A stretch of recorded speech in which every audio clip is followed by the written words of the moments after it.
Build a house without a blueprint, and the electricians and plumbers will step all over each other's work. Build a global computer network without one, and hardware vendors will produce equipment that refuses to communicate. To solve this, the networking industry uses the OSI model, a 7-layer architectural blueprint that ensures every component knows its exact job. When you click a link to request a web page, that request starts at the top application layer on your computer. As the data moves downward through the stack, each layer wraps the data in its own specific formatting, a process called encapsulation. Once that fully packaged data crosses the physical network and reaches the web server, the process reverses. The server receives the data at the bottom layer, and it travels upward. Each layer strips off its corresponding wrapper, de-encapsulating the data, until the raw web request arrives at the server's application layer. This 7-layer structure guarantees that a smartphone manufactured by one company can successfully negotiate a web connection with a server built by a different competitor. Let's look closely at exactly how this packaging works during encapsulation. When raw data hits layer 4, the transport layer, it gets wrapped in a specific header that manages error recovery and sequence numbers. Once that layer 4 header is attached, the entire package is labeled a segment. That segment then drops down to layer 3, the network layer. Here it gets wrapped again, this time with a header containing the source and destination IP addresses. With this new IP header applied, the package is now called a packet. Finally, the package drops to layer 2, the data link layer. This layer does something unique. It adds a header containing physical MAC addresses, but it also tacks on a trailer at the end called a frame check sequence, used to detect errors. This complete package, header, data, and trailer, is called a frame. By nesting the data inside these specific wrappers, the network ensures that a layer 3 router only needs to read the layer 3 IP packet header, without ever having to decode the application data buried inside. This conceptual model maps directly to the physical equipment sitting in a server room. Layer 1, the physical layer, is strictly about the electrical signals, the radio waves for Wi-Fi, and the actual cables, like these blue Ethernet cords and their RJ45 connectors.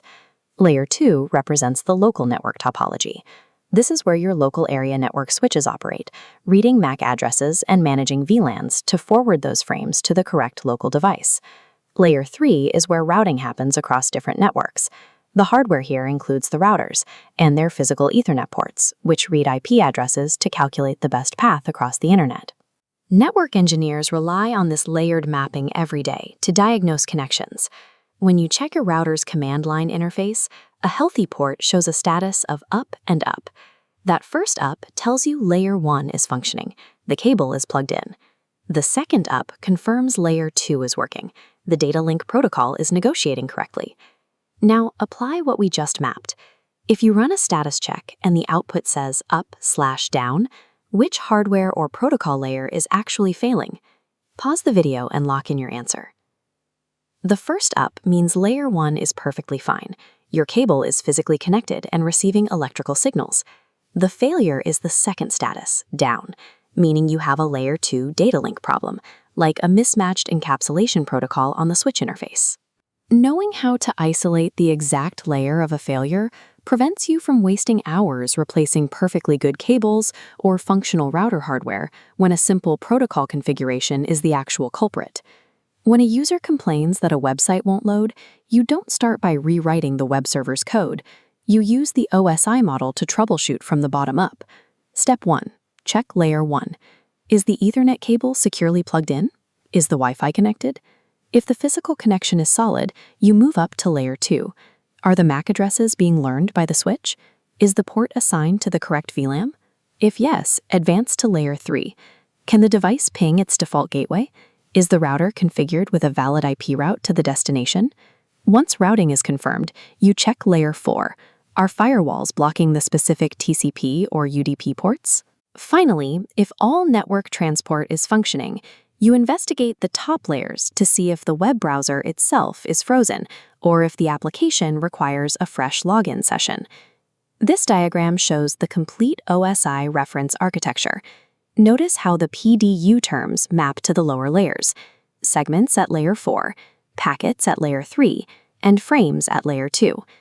Data flowing downward from the sender performs encapsulation by adding headers, while data flowing upward at the receiver performs de-encapsulation by stripping those headers away. Memorizing this sequence turns an unpredictable network outage into a predictable sequence of logical checks. Take a screenshot of this framework and use it the next time you have to untangle a failing network connection.